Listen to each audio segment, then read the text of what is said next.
Okay, picking up with Green a little bit more, and again, I don't like the kind of either or categories that I feel like are coming through in Green. I think there's a middle ground that maybe she hasn't explored in as much depth as she should have.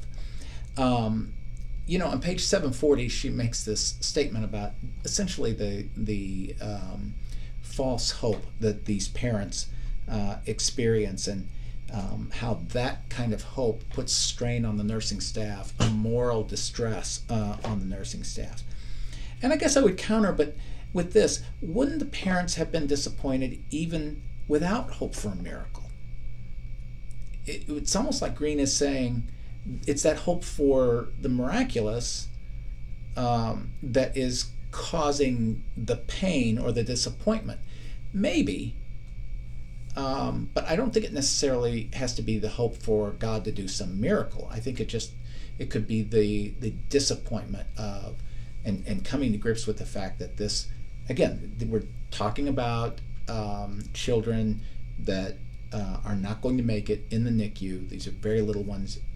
A birth brings hopefulness, and when those hopes are dashed, you've got to get your mind around that. And that's not just, I mean, I let me put it this way. I think what you could conclude from the way she writes the article is that people that don't have that kind of hopefulness for the miracle of God aren't disappointed. Well, that's plainly not true. At least I don't think it's true.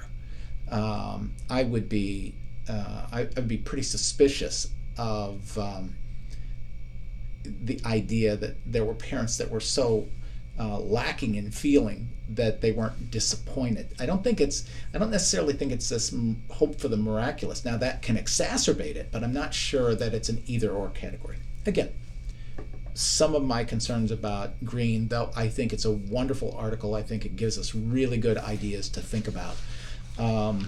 And I'm focusing on some of my concerns, but by and large, one of the things that I think she outlines really well is the way that religious hope and fervor can impact the caregivers, the nursing staff. And I hadn't thought about that before. I hadn't thought about the moral distress, even,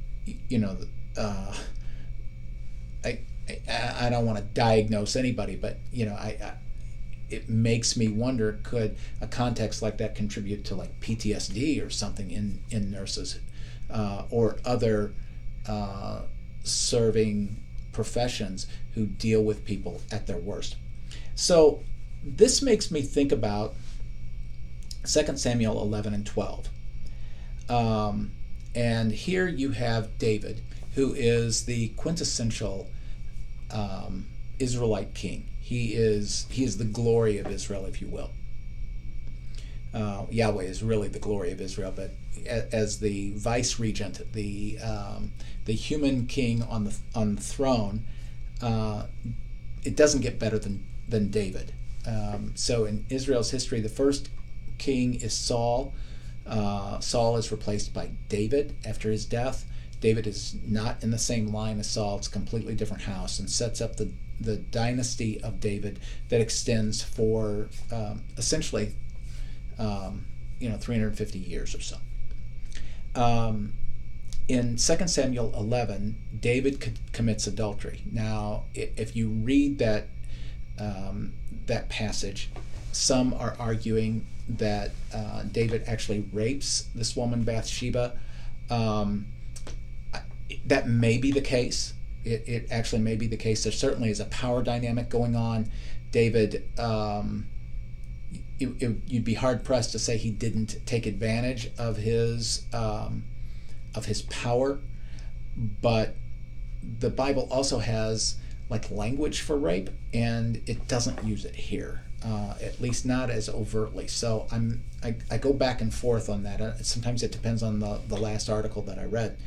But in any event, David and Bathsheba, who is married to one of David's most loyal fighters, commit adultery. They have a child together, and it says in 2 Samuel chapter 12, verse 15, that God strikes the child, and the child is now sick and heading toward death.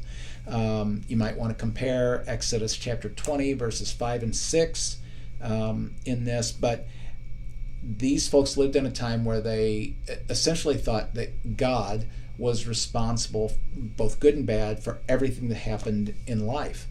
Now that may ring hollow to you, but that's kind of how they approach things. So if something really bad happened, especially as a result of what looks like an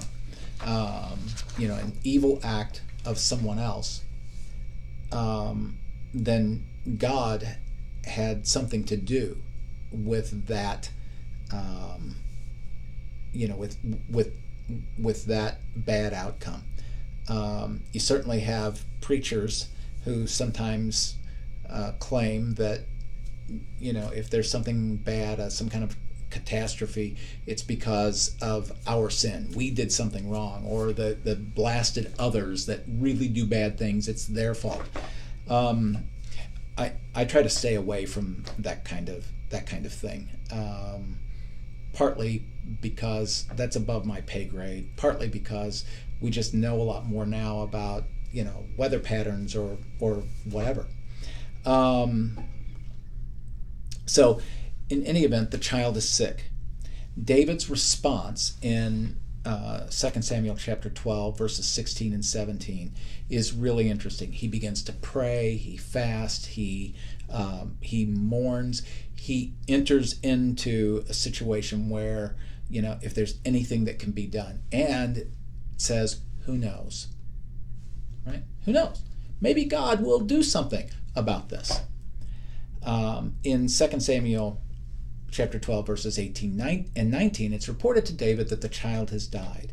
And David's response is to get up, to wash his face, and to eat, and get on with life. Now, that may be something that sounds a bit too antiseptic to you, but anyway, that's the text that we're given.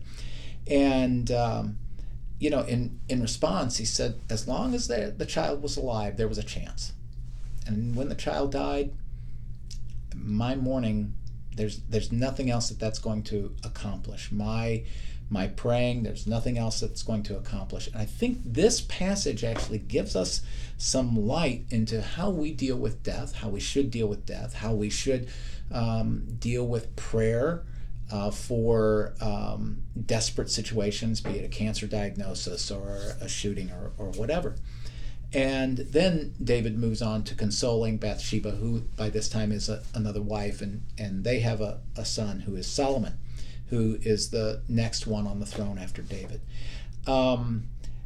So you can dissect this passage in any number of ways. And again, power dynamics, rape, God's promise, all those kinds of things.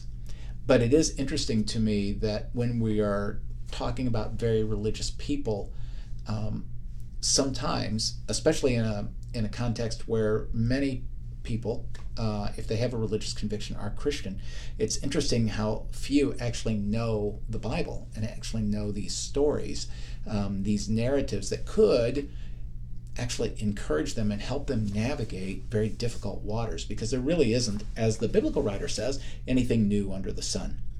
So when I read this story in 2 Samuel 11 and 12, and when I read Green, that causes me to kind of compare her take on religious hope. Green seems to be saying that religious hope is always a bad thing. I think she focused on things like false hope, emotional trauma, but is that the only kind of religious hope? And I don't think so. I think there are other ways to approach that, and I think how we get there is much more nuanced. So those are some comments about Green, about 2 Samuel 11 and 12, and how a theologian tries to process this information.